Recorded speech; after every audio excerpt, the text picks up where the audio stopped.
सिया राम। जय सिया राम बाबा, जय जय सिया राम। राम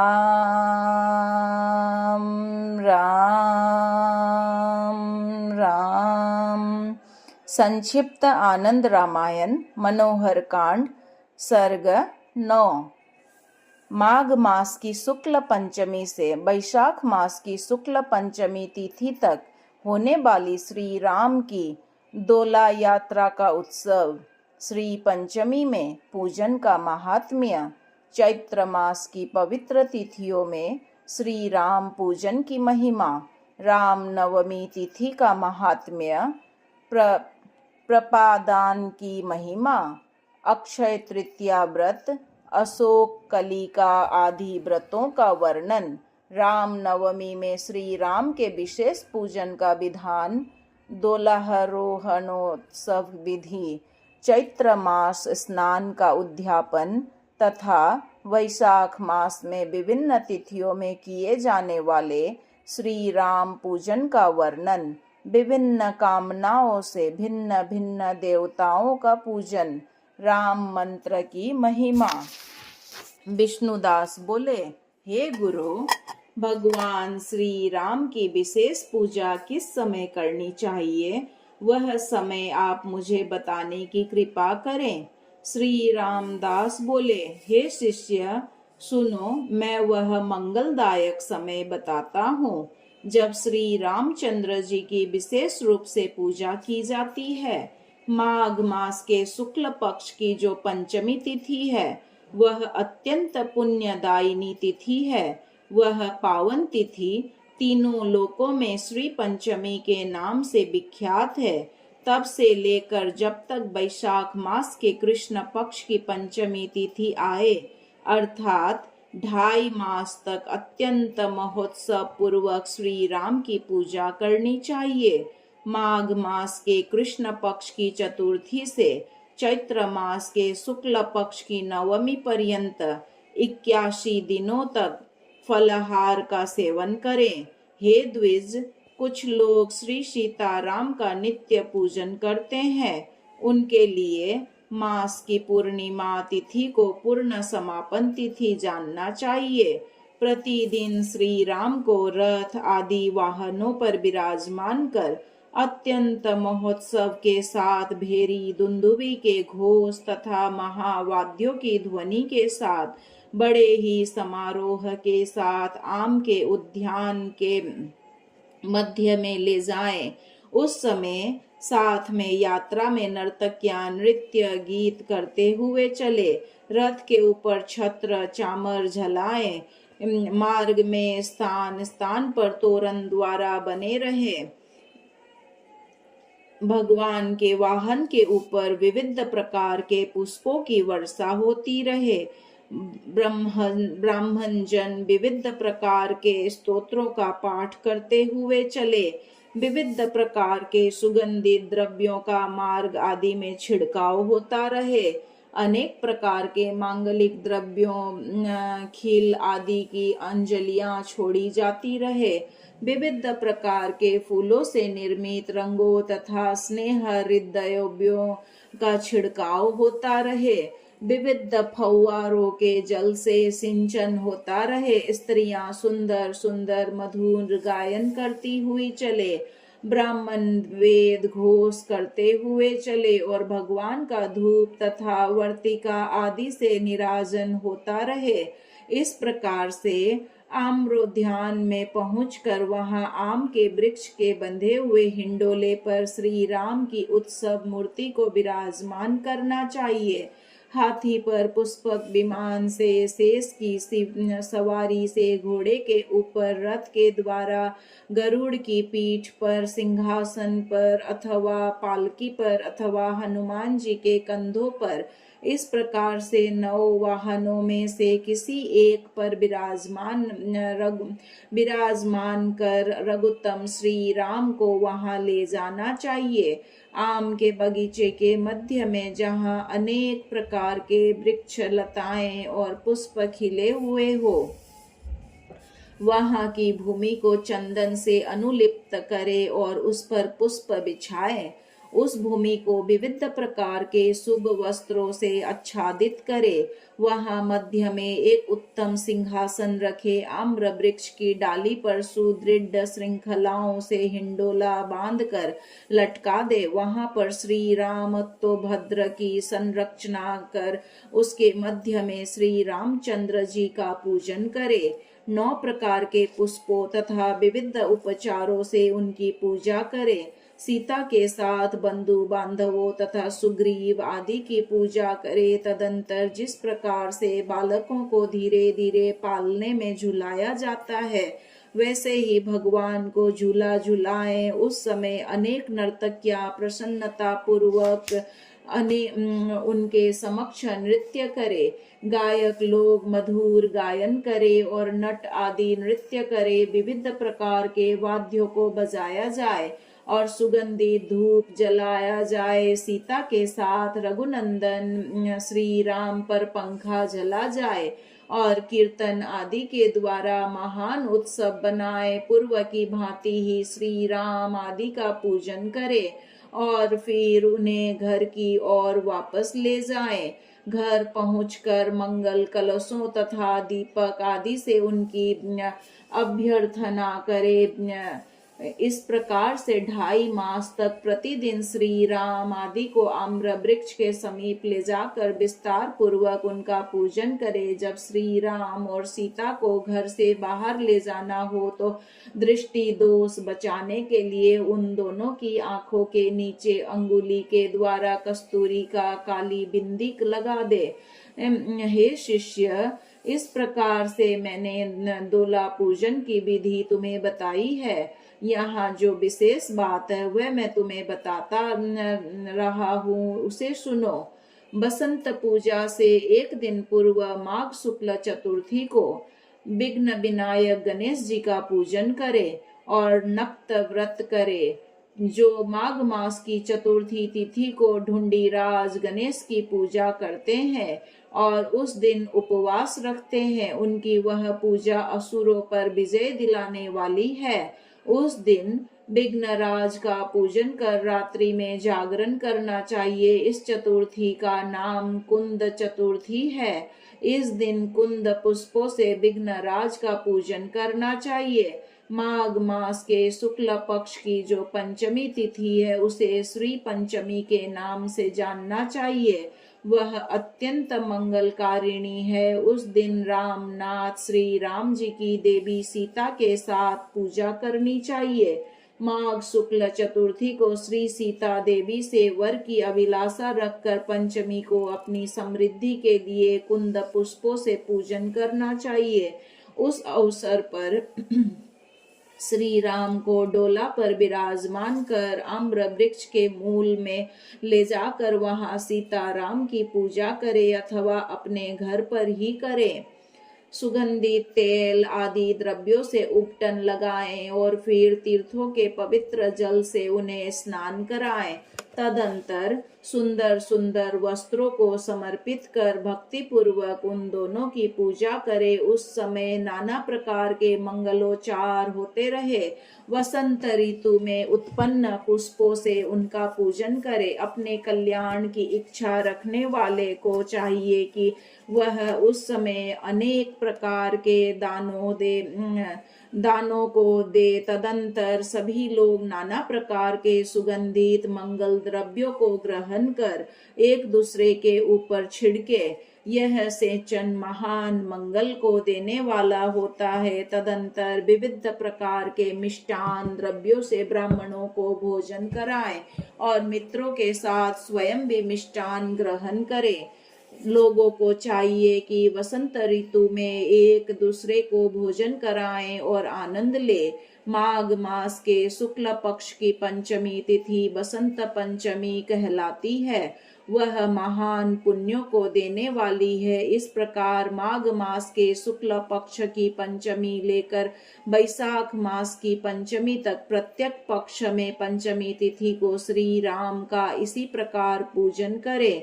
विशेष रूप से प्रत्येक पक्ष की नवमी तिथि को उनका विशेष पूजन करें अथवा माघ मास के शुक्ल पक्ष में और चैत्र मास के कृष्ण पक्ष में तथा वैशाख मास के कृष्ण पक्ष की पंचमी में श्री राम को हिंडोले पर विराजमान कर अत्यंत समारोह के साथ पूजन करना चाहिए। श्रेष्ठ मनुष्यों को चाहिए कि वह चैत्र के शुक्ल पक्ष की प्रतिपदा को स्वयं तेलाभ्यंग करे, श्री राम जी को भी तेलाभ्यंग निवेदित करे, उस दिन से लेकर नवमी तिथि तक नवरात्र भर पूजन करे। संवत्सर प्रतिपदा को वसंत ऋतु के प्रारंभ के दिन जो मनुष्य तैलाभ्यंग नहीं करता वह नरक में जाता है। फागुन मास के पूरा हो जाने पर चैत्रारंभ महोत्सव पर किसी पवित्र दिन अथवा ब्राह्मण के द्वारा बताए गए दिवस पर प्रपा प्याऊ का प्रारंभ करे। पौशला लगाकर विद्वान मानव को चाहिए कि वह निम्र मंत्र द्वारा प्रपा का सर्वसाधारण से लिए उत्सर्ग करे। वन में जल रहित स्थान में, मार्ग में अथवा किसी ग्राम या नगर में स्थापित की गई यह पौशला सभी प्राणियों के निमित्त बनवाई गई है। यह जलदान के माध्यम से मेरे पितृ पितामह आदि सभी पितर तृप्ति को प्राप्त करे। इस प्रकार से 4 मास पर्यंत पौशला लगवानी चाहिए। चैत्र मास से प्रारंभ कर आषाढ़ मास पर्यंत इन दिनों मंदिरों में शिवलिंगों के ऊपर घड़ा बांधकर जलधारा देनी चाहिए। जो पौशला लगाने में समर्थ ना हो और जलदान के पुण्य फल की आकांक्षा रखता हो, उसे चाहिए कि वह किसी घट में शीतल निर्मल जल भरकर उसका मुख स्वच्छ कपड़े से बांधकर उस धर्म घट को ब्राह्मण के घर में ले जाकर दान करे। स्थान में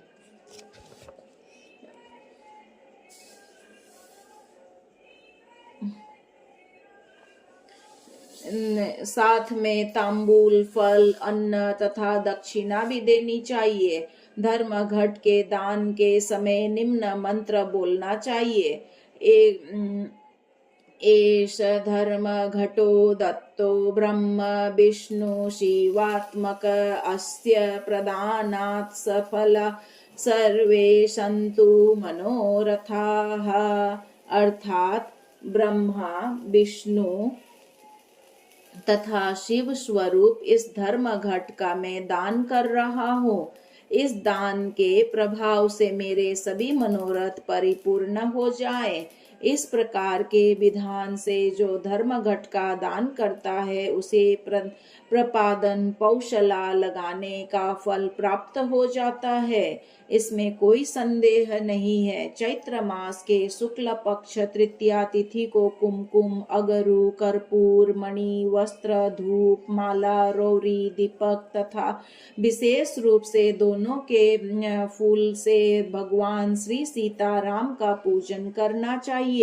तदंतर दोला में विराजमान श्री सीताराम को झूला झुलाना चाहिए। जो सौभाग्यवती स्त्रियां सभी प्रकार के सुखों तथा विशेष रूप से संतान सुख की अभिलाषा रखती हो, उन्हें चाहिए कि वे वसंत मास चैत्र मास के आने पर तब से लेकर तृतीया तिथि तक बड़े ही उत्साह से सौभाग्य शयन व्रत करे। हे द्विजोत्तम, तृतीया तिथि को जो विशेष बात है उसे मैं बता रहा हूँ। चैत्र मास के शुक्ल पक्ष की पवित्र तृतीया तिथि को स्त्रियों को चाहिए कि वे प्रातःकाल ही स्नान आदि संपन्न करके मिट्टी का एक सुंदर दुर्ग बनाए, उसमें 18 प्रकार के धान्य बोए, उस दुर्ग के चारों ओर पुष्पों के वृक्षों को रोपण करे। वहां पर नाना प्रकार के फव्वारों को भी अंकित करे। वहां सुंदर मंडप और मंडप में अनेक द्वार बनाए। उस दुर्ग के ऊपर जलपूर्ण घट बांधे और उसे पुष्पों से सुसज्जित करे। घर के पीछे अत्यंत सुंदर झूला लटकाएं। तदंतर सीता राम की स्वर्णमयी अथवा रजतमयी मूर्ति झूले पर स्थापित करे, उन दोनों की पूजा करें। इसी प्रकार 1 मास तक नित्य उनकी पूजा करें। हे शिष्य विष्णुदास, कुछ मुनिजन इस अवसर पर शिव पार्वती के पूजन का विधान करते हैं। इस विषय में जो निर्णय है वह मैं बताता हूँ, तुम सुनो। श्री राम जी के हृदय में भगवान शिव विराजमान रहते हैं और श्री राम भगवान शिव के हृदय में निवास करते हैं। इसी प्रकार गौरी पार्वती के हृदय में जानकी जी और जानकी जी के हृदय में पार्वती जी स्थित रहती हैं।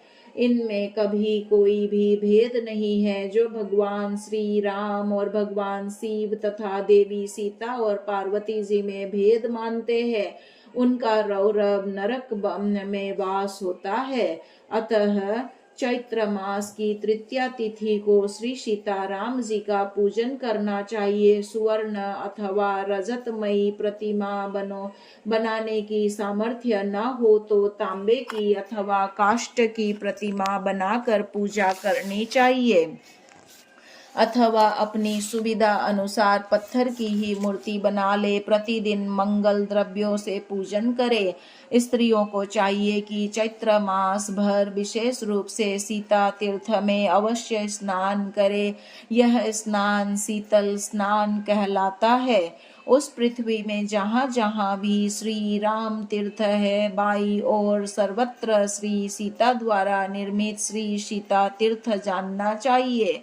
चैत्र मास के शुक्ल पक्ष की तृतीया से लेकर वैशाख मास के शुक्ल पक्ष की तृतीया तिथि तक देवी सीता की कृपा प्राप्ति के लिए स्त्रियों को चाहिए कि वे सीता तीर्थ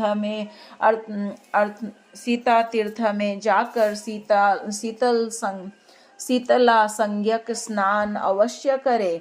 चैत्र शुक्ल पक्ष की तृतीया तिथि को और वैशाख शुक्ल पक्ष की तृतीया अक्षया तृतीया को स्त्रियों को तैलभ्यंग स्नान करना चाहिए। इसके अतिरिक्त अन्य दिनों में स्त्रियों को तैलभ्यंग स्नान नहीं करना चाहिए। इन दिनों प्रत्येक दिवस को देवी सीता के समक्ष अनेक प्रकार के उत्सवों को करना चाहिए और श्रद्धा भक्ति पूर्वक सौभाग्यवती स्त्रियों का नित्य पूजन करना चाहिए और उन्हें वायन सौभाग्यप्रद मंगल द्रव्य प्रदान करना चाहिए। यदि प्रतिदिन पूजन करने का शक्ति सामर्थ्य एवं साधन न हो तो किसी एक दिन उनका पूजन करना चाहिए। सुहागिनी स्त्रियों को नित्य उत्तम भोजन कराना चाहिए। भोजन में अनेक प्रकार के सुस्वादु पकवान तथा घृत एवं खीर आदि रहे। साथ ही उन्हें अनेक प्रकार के अलंकरणों तथा कंचुकी आदि जो भी मांगलिक वस्तु हो समर्पित करे। जो स्त्री अपने पति के आयुष्य की वृद्धि चाहती हो वो उसे यह सब उत्तम पदार्थ देने चाहिए। इस प्रकार से महीने भर शीतल स्नान व्रत संपन्न करके अक्षया तृतीया को विशेष रूप से पूजन करके 30 सौभाग्यवती स्त्रियों को भोजन वस्त्र आदि प्रदान करे। तदंतर अपने गुरु की स्त्री का भी पूजन करे और फिर सभी को विदा करे। हे द्विजोत्तम, इस प्रकार मैंने स्त्रियों के द्वारा मास पर्यंत किए जाने वाले व्रत का वर्णन किया। अब और भी मैं विशेष बात तुम्हें बता रहा हूँ, तुम उसे सुनो। चैत्र मास के शुक्ल पक्ष की अष्टमी तिथि को अशोक की कलियों के द्वारा अनेक मांगलिक कृत्यों के साथ भगवान सीता राम का पूजन करना चाहिए। चैत्र मास के शुक्ल पक्ष की अष्टमी तिथि को पुनर्वसु नक्षत्र के योग में जो अशोक की 8 कलियों को पीस कर पीते हैं उन्हें किसी प्रकार का दुख शोक नहीं होता। अशोक कलिका के सेवन के समय निम्न मंत्र पढ़े। त्वामशोक कराविष्टं मधुमाश समुद्भवम् पिबामि शोक संतप्तो माम शोकम सदा कुरु। अर्थात सब प्रकार के शोक को दूर करने वाला है। अशोक, आप सभी मनोरथों को पूर्ण करने वाले हैं। चैत्र मास में आपका आविर्भाव हुआ है। मैं शोक से अत्यंत संतप्त हूँ और आपकी कलियों के रस का पान कर रहा हूँ। आप मुझे सदा ही शोक से रहित करें। जो व्यक्ति चैत्र मास के शुक्ल पक्ष की अष्टमी तिथि को पुनर्वसु नक्षत्र तथा बुधवार के योग में प्रातःकाल यथाविधि स्नान करते हैं, वे वाजपेय यज्ञ से प्राप्त होने वाला फल प्राप्त करते हैं। चैत्र मास के प्रथम पक्ष में मध्याह्न काल में पवित्र पुनर्वसु नक्षत्र में बृहस्पति एवं चंद्रमा के उदय रहने पर 5 ग्रहों के अपने उच्च स्थान पर बैठे रहने पर सूर्य को मेष राशि में होने पर कर्क लग्न में माता कौशल्या से महाविष्णु परम पुरुष श्री राम का अवतार हुआ। उस दिन अर्थात राम नवमी को लोगों को उपवास करना चाहिए। इस दिन लोगों को रघुनाथपुरी अयोध्या में जाकर जागरण करना चाहिए। चैत्र मास के शुक्ल पक्ष के मध्याह्न काल में नवमी तिथि को यदि पुनर्वसु नक्षत्र हो तो यह तिथि महान पुण्यमयी तिथि भी हो कही गई है। नवमी तिथि को यदि पुनर्वसु नक्षत्र से युक्त न भी हो तो भी व्रत करना चाहिए, क्योंकि सर्वत्र केवल नवमी इस शब्द का ही ग्रहण किया गया है। अतः सभी जनों को प्रयत्न पूर्वक इस राम नवमी व्रत को करना चाहिए। करोड़ों सूर्य ग्रहणों के स्नान का जो फल प्राप्त होता है उससे भी अधिक फल श्री राम नवमी व्रत का बताया गया है। जिन लोगों को ब्रह्मा प्राप्ति की अभिलाषा हो उन्हें इस दिन उपवास, रात्रि जागरण तथा पितरों का तर्पण करना चाहिए। यह व्रत सभी के लिए भोग तथा मोक्ष प्रदान करने वाला साधन है। अत्यंत अपवित्र तथा महान पापी भी इस उत्तम राम नवमी व्रत के पालन से सभी प्राणियों के लिए उसी प्रकार पूज्य हो जाता है जैसे श्री राम सभी के लिए पूज्य है। जो मूर्ख व्यक्ति अज्ञानता वह श्री राम नवमी के दिन भोजन करता है वह घोर कुंभी पाक आदि नरकों में गिरता है। जो व्यक्ति सभी व्रतों में उत्तम इस राम नवमी व्रत को छोड़कर अन्य व्रतों को करता है उसे उन व्रतों के करने का कोई फल प्राप्त नहीं होता। श्री राम नवमी व्रत के पूर्ण होने पर रात्रि में आचार्य की पूजा करके राम नवमी व्रत की कथा का श्रवण करे और उनसे प्रार्थना करते हुए कहे, हे द्विज श्रेष्ठ, आज मैं बड़ी श्रद्धा भक्ति से भगवान श्री राम की प्रतिमा का आपको दान करूंगा। हे आचार्य, आप मुझ पर प्रसन्न हो, आप साक्षात श्री राम ही है। इस प्रकार का संकल्प करके अपने घर के किसी पवित्र स्थान पर दान देने के लिए एक भव्य मंडप की रचना करे। उस मंडप के पूर्वी द्वार पर शंख, चक्र एवं हनुमान जी को स्थापित करे। दक्षिणी द्वार देश को गरुड़ सारंग धनुष तथा बाणों से अलंकृत करे। पश्चिमी द्वार को गदा, खड्ग तथा अंगद से विभूषित करे। उत्तरी द्वार को पद्म, स्वास्तिक तथा नील से सुशोभित करे। उस रम्य मंडप के मध्य में देश में 4 हाथ लंबी चौड़ी एक वेदी बनाए। वेदी के ऊपर अष्टोत्तर सहस्त्र शुभ राम लिंगात्मक रामत्तो भद्र की रचना करे।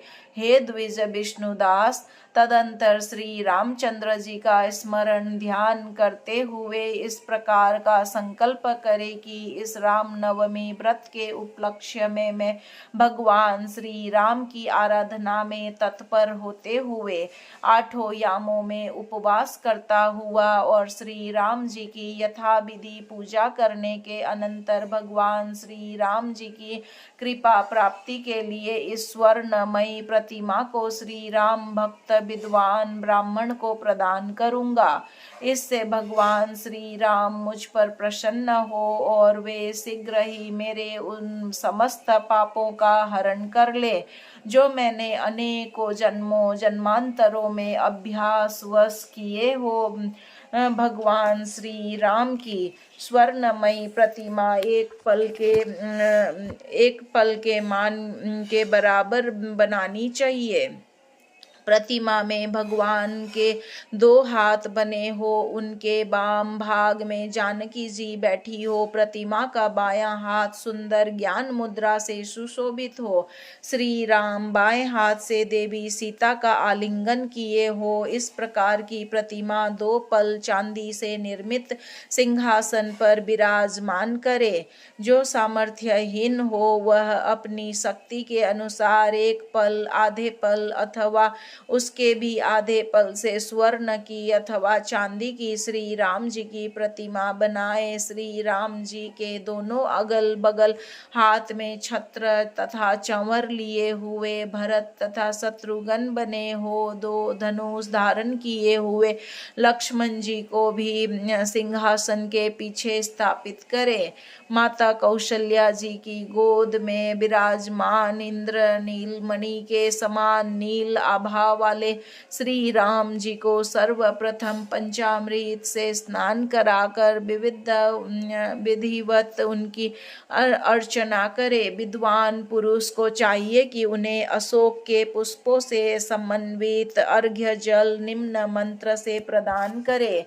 दशानन वधार्थाय धर्म संस्थापनाय च रक्षासाणां विनाशाय दैत्यानां निधनाय च परित्राणाय साधूनां जातो रामः स्वयं हरिः गृहाणार्घय मया दत्तं भ्रातृभिः सहितो नघ। दशानन रावण का वध करने के लिए, धर्म की मर्यादा की स्थापना के लिए, राक्षसों के विनाश के लिए, दैत्यों के निधन के लिए और साधु पुरुषों की रक्षा के लिए साक्षात नारायण ही श्री राम के रूप में अवतरित हुए हैं।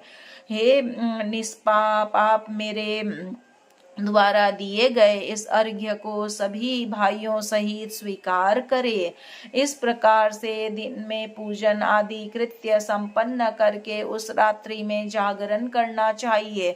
दूसरे दिन प्रातः काल ही उठकर स्नान, संध्या वंदन आदि नित्य क्रियाओं को संपन्न करके यथा विधि श्री राम का पूजन करे। तदंतर मंत्रज्ञ को चाहिए कि मूल मंत्र के द्वारा हवन करे। पूर्व में जो मंडप बनाया गया है उसी मंडप में कुंड बनाकर अथवा स्थंडिल के ऊपर लौकाग्नि प्रज्वलित करे। यथा विधि घृत मिश्रित पायस के द्वारा अनन्य मन से भगवान श्री राम का स्मरण करते हुए भक्ति पूर्वक 108 आहुतियां प्रदान करे। हवन के अनंतर आचार्य का पूजन करे और फिर श्री राम का स्मरण करते हुए वह पूजित सुवर्णमयी प्रतिमा आचार्य को निम्न मंत्र का उच्चारण करते हुए प्रदान करे। इमां स्वर्णमयीं राम प्रतिमां समलग्न कृतां चित्रवस्त्र योगक्षण्णां रामोह राघवाय ते श्रीराम प्रीतये दास्ये तुष्टो भवतु राघवः। भली भांति अलंकृत सुवर्णमयी इस राम प्रतिमा का जो चित्र विचित्र सुंदर 2 वस्त्रों से समन्वित है, राघव स्वरूप आप आचार्य को भगवान श्री राम की प्रसन्नता के लिए पूजा करने के कारण राम रूप हुआ मैं भक्त दान कर रहा हूँ। इससे श्री राघवेंद्र रामचंद्र जी मुझ पर प्रसन्न हो।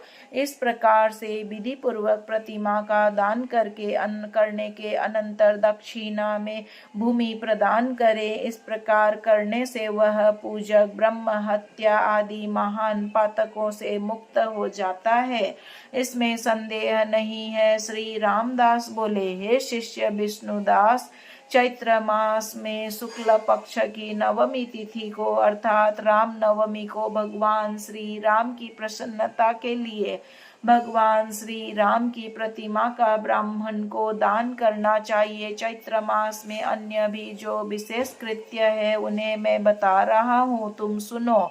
चैत्र मास के शुक्ल पक्ष की एकादशी को दोला में विराजमान रघुत्तम श्री राम की प्रतिमा को आम के वृक्ष के नीचे स्थापित कर भक्ति पूर्वक उनकी पूजा करनी चाहिए। तदंतर सीता सहित श्री राम को झूला झुलाना चाहिए और अनेक प्रकार का उत्सव करना चाहिए। प्रत्येक वर्ष चैत्र मास के शुक्ल पक्ष की द्वादशी तिथि को दमनोत्सव मनाना चाहिए, ऐसा आचार्य बोधायन आदि का अभिमत है।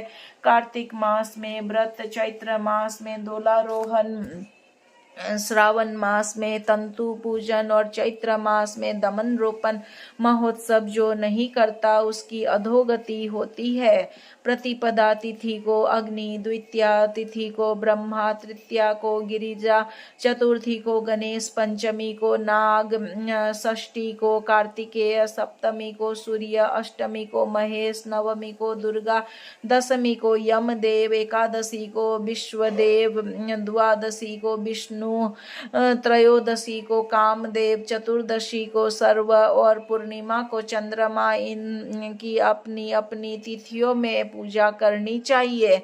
चैत्र मास की पूर्णिमा को सीता सहित श्री राम को दोला में विराजमान कर अत्यंत महोत्सव के साथ दमन, दोना आदि चित्रा नक्षत्र हो तो यह अत्यंत पुण्य प्रदान करने वाली महातिथि कही गई है।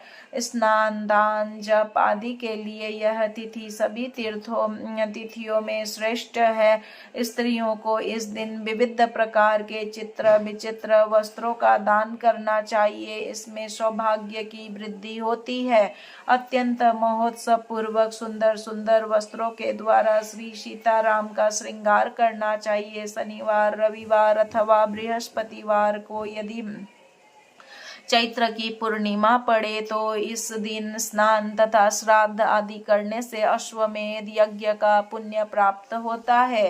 पूरे वर्ष भर के लिए किसी को आचार्य बनाकर अपनी अभिलाषाओं की पूर्ति के लिए समस्त देवताओं की विशेष रूप से रघुत्तम श्री राम की चैत्र पूर्णिमा को दमनक दोना पुष्प से पूजा करनी चाहिए। विद्वानों ने चैत्र स्नान का उद्यापन करने का विधान भी पूर्णिमा तिथि को बताया है। वैशाख मास के कृष्ण पक्ष की पंचमी तिथि को श्री सीताराम जी को लक्ष्मण आदि भाइयों के साथ दोला में विराजमान कर उनका पूजन बड़े ही समारोह के साथ करें। विशेष फल की अभिलाषा रखने वाले को व्रत का उद्यापन भी करना चाहिए। वैशाख मास के कृष्ण पक्ष की चतुर्थी तिथि को उपवास रखे, रात्रि में देव प्रतिमाओं का अधिवासन करे, पूर्व की भांति ही किसी पवित्र स्थान में सुंदर मंडप की रचना करे और मंडप के मध्य में रामलिंगात्मक भद्र बनाए। उसके ऊपर बहुत सी धान्य राशि बिछाकर उसके ऊपर एक जलपूर्ण कलश स्थापित करे। कलश के मुख पर तांबे का एक पात्र रखे। तदंतर वस्त्र बिछाए हुए दोला झूले के ऊपर स्थापित श्री राम जी आदि का पूजन करे। झूला सुवर्ण अथवा चांदी का हो और 3 पल मान का हो। श्री राम जी की स्वर्णमयी प्रतिमा 1 पल की हो और अत्यंत सुंदर हो। उतने ही मान की अर्थात 1 पल की ही स्वर्णमयी मूर्ति देवी सीता की भी बनानी चाहिए। तदंतर विविध उपचारों के द्वारा उनका पूजन करके रात्रि में जागरण करना चाहिए और नृत्य, गीत, मांगलिक स्तुतियों के पाठ तथा पुराणों की कथा के श्रवण आदि से रात्रि व्यतीत करे। प्रातःकाल पुनः सीता सहित श्री राम का पूजन करके तिल, घृत तथा पायस आदि के द्वारा 1000 4 आहुतियों से हवन करना चाहिए। तदंतर राम मंत्र के द्वारा दूध से तर्पण करें। इसके पश्चात सप्तनिक गुरु को वस्त्र आदि प्रदान कर पूजन करें और फिर दोनों हाथ जोड़कर अत्यंत श्रद्धा भक्ति के साथ निम्न मंत्रों से उनकी प्रार्थना करें। सार्धमास द्वयं राम वसन्ते तव पूजनम दोलकस्तस्य जानक्या यथा शक्त्या मया कृतं प्रसीदानेन श्रीराम मामुद्धर भावार्णवात्। हे राम, वसंत ऋतु में 2.5 मास तक दोला पर श्री सीता जी के साथ विराजमान आपका यथाशक्ति मैंने पूजन किया है। हे राम, इस पूजा से आप प्रसन्न हो और संसार सागर से मेरा उद्धार करे। श्री राम जी से इस प्रकार प्रार्थना करने के अनंतर वह पूजित प्रतिमा तथा समस्त पूजन सामग्री अपने गुरु को निवेदित कर दे और श्रद्धा भक्ति से उन्हें बार बार प्रणाम करे। इसके अनंतर 128 अथवा उसकी भी आधी अर्थात 14 की संख्या में अथवा अपनी शक्ति के अनुसार ब्राह्मणों को अपने गुरु के साथ सुखपूर्वक भोजन कराएं। इसके पश्चात अपने बंधु बांधवों तथा मित्रों के साथ बड़े ही आनंद से स्वयं भी प्रसाद ग्रहण करे। यदि कोई अशक्त हो तो वह अपनी सामर्थ्य के अनुसार ही इस व्रत को सदा अवश्य करे। श्री राम की संतुष्टि के लिए इस बसंत पूजन को अवश्य करें। श्री रामदास बोले, हे शिष्य विष्णुदास, जिस प्रकार से तुमने श्री सीताराम के दोला पूजन के विषय में पूछा था वह सब मैंने तुम्हें बता दिया। विष्णुदास बोले, हे गुरु, मैं आपसे जिस विषय में पूछना चाहता हूँ उसे आप विस्तार पूर्वक बताएं। आप मुझ पर विशेष कृपा करके यह बताएं कि किस वस्तु की कामना से किस देवता का श्रेष्ठ पूजन करना चाहिए। श्री रामदास बोले, हे वत्स, तुमने बहुत अच्छा प्रश्न किया है। तुम एकाग्र चित्त होकर सुनो। जिसे ब्रह्म तेज की अभिलाषा हो उसे चाहिए कि वह ब्राह्मण स्पति का पूजन करे। इंद्रियों के विषयों की कामना रखने वाले को देवराज इंद्र की आराधना करनी चाहिए। संतान की इच्छा रखने वाला प्रजापतियों की पूजा करे। ऐश्वर्य की अभिलाषा हो तो माया देवी की, तेज की अभिलाषा हो तो विभावसु सूर्य देव की, धन की कामना हो तो अष्टवसुओं की, पराक्रम की इच्छा हो तो रुद्रों की और अन्न आदि की इच्छा हो तो अदिति की पूजा करनी चाहिए। जो स्वर्ग प्राप्ति का अभिलाषी है उसे अदिति पुत्र अर्थात देवताओं की उपासना करनी चाहिए। राज्य की अभिलाषा रखने वाला विश्व देवों की, सब प्रकार के साधनों की इच्छा हो तो साध्य देवों की, आयु की अभिलाषा होने पर अश्विनी कुमारों की और पुष्टि की अभिलाषा से इला देवी की आराधना करनी चाहिए। प्रतिष्ठा की इच्छा रखने वाला लोक माताओं की, सौंदर्य की अभिलाषा गंधर्वों की और स्त्री की कामना वाला उर्वशी अप्सरा की पूजा करे। यदि सब पर अधिपत्य की इच्छा हो तो परमेष्टि की पूजा करे। यश एवं कीर्ति की अभिलाषा यज्ञ देवी की, धन संपत्ति की अभिलाषी प्रचेताओं की, विद्या का अभिलाषी गिरी की तथा उत्तम दाम्पत्य की प्राप्ति के लिए सती उमा की आराधना करे। धर्म की अभिलाषा हो तो उत्तम श्लोक अर्थात भगवान विष्णु और दीर्घ वंश परंपरा की इच्छा हो तो पितरों की पूजा करनी चाहिए। आत्मरक्षा की इच्छा हो तो पुण्यात्मा जनों की, ओज की कामना हो तो मरुद गणों की, राज्य की अभिलाषा हो तो मनुओं की और अभिचार कर्मों की इच्छा हो तो निवृत्ति देव की उपासना करे, विविध प्रकार की कामनाओं की पूर्ति की इच्छा हो तो चंद्रमा की आराधना करे, और कोई भी कामना न हो तो निष्काम भाव से परम पुरुष की उपासना करे। निष्काम हो तो अथवा सभी प्रकार की अभिलाषा रखने वाला हो अथवा मोक्ष प्राप्ति की इच्छा वाला हो, उसे उदार बुद्धि वाले पुरुष को चाहिए कि वह तीव्र भक्ति योग के द्वारा रघुनंदन श्री राम की आराधना करे। श्री राम के सदृश न कोई देवता भूतकाल में हुआ है और न आगे ही कभी होगा। अतः सभी प्रकार के प्रयत्नों के द्वारा भगवान श्री रामचंद्र जी की आराधना करनी चाहिए। भगवान श्री राम के नाम के आदि अक्षर रकार के सामर्थ्य से प्रारंभ होने वाली संसार की समस्त वस्तुएं भी अत्यंत श्रेष्ठता को प्राप्त कर सकी है। उनके विषय में मैं तुम्हें विस्तार से बताता हूँ। हे द्विज विष्णुदास, रकार से प्रारंभ होने वाले नाम यथा रुकम, रत्न, रथ, रमा, रजत, रज, रक्षा, रण, रण, रमा, रक्त, रजक, राग, रामठ, राजा, रवि, रात्रि, राज्य तथा राजस्वला आदि अनेक शब्द अत्यंत श्रेष्ठ है। अब उनकी श्रेष्ठता के विषय में बताया जाता है। रुक्म सुवर्ण पित्त वर्ण का तथा अत्यंत मूल्यवान धातु है। रत्न देखने में अत्यंत सुंदर लगता है और अत्यंत कठिनाई से प्राप्त होता है। रथ सभी यानों में श्रेष्ठ माना गया है। रामा स्त्री से ही यह संपूर्ण जगत उत्पन्न है। रजत चांदी अत्यंत दुर्लभ धातु है। रज धूलिकण साक्षात परमाणु स्वरूप है और नित्य है। रक्षा करने वाली है। रण संग्राम में विजय प्रदान करता है। रामा लक्ष्मी संसार में अत्यंत दुर्लभ है। रक्त वर्ण की रक्तता अत्यंत श्रेष्ठ है। रजक वस्त्र धोने वाला मैल दूर कर निर्मल बनाता है। राग प्रीति एवं आनंद प्रदान करने वाला है। रामठ हींग को अन्न आदि व्यंजनों को शुद्ध करने वाला है और सुस्वादु करने वाला कहा गया है। राज्य सुख प्रदान करने वाला है और श्रेष्ठ है। रजस्वला स्त्री पुत्र प्रदान करने वाली होती है।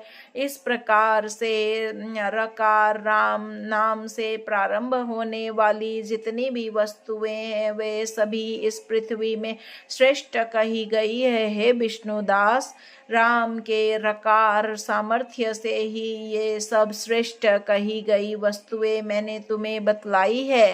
हे शिष्य, मैं और भी कुछ बात तुम्हें बताता हूँ, ध्यान दे करके सुनो।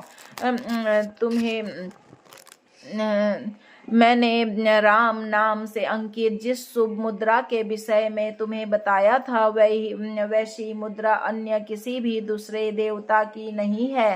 राम नाम के बिना किसी भी अन्य नाम मुद्रा में राजा राम इस प्रकार स्फुट अक्षर नहीं दिखाई देते।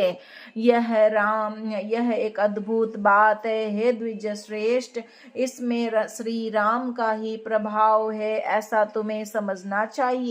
यही कारण है कि भगवान विश्वनाथ काशी में सदा ही राम नाम का निरंतर स्वयं जप करते रहते हैं और लोगों को मुक्ति प्राप्त हो इस आशय से प्राणियों को राम नाम का उपदेश देते रहते हैं। संसार सागर में डूबे हुए व्यक्ति को जो मंत्र तार देता है वही तारक मंत्र राम मंत्र कहा जाता है।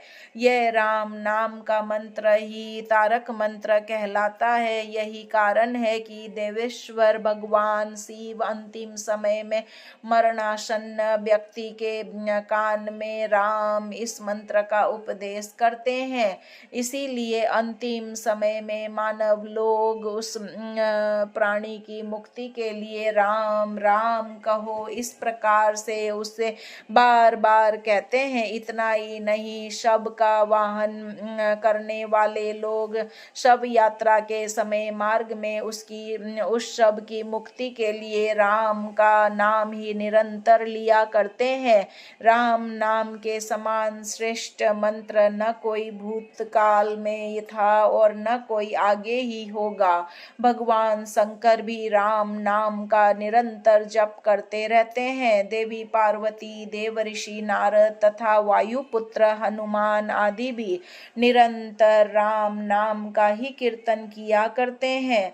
लोगों को आनंद प्रदान करने के कारण अथवा सर्वदा लोगों की हृदय देश में विहार करने के कारण अथवा राक्षसों को मारने के कारण यह राम नाम सर्वश्रेष्ठ है।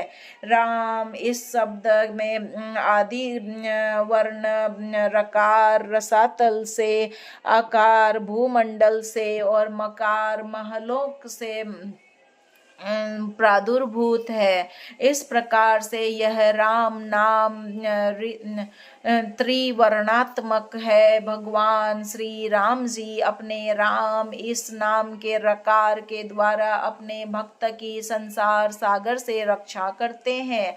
आकार के द्वारा अपने भक्तों को महान सौख्य प्रदान करते हैं और मकार के द्वारा अपने जनक के सभी मनोरथों को परिपूर्ण करते हैं, अथवा मकार के द्वारा अपने भक्त की मरण आदि सभी बाधाओं को बार बार दूर करते रहते हैं। इसीलिए राम मंत्र सभी मंत्रों में श्रेष्ठ है। अतएव लोगों को 2 अक्षर वाले इस राम नाम मंत्र का सदा ही जप करते रहना चाहिए।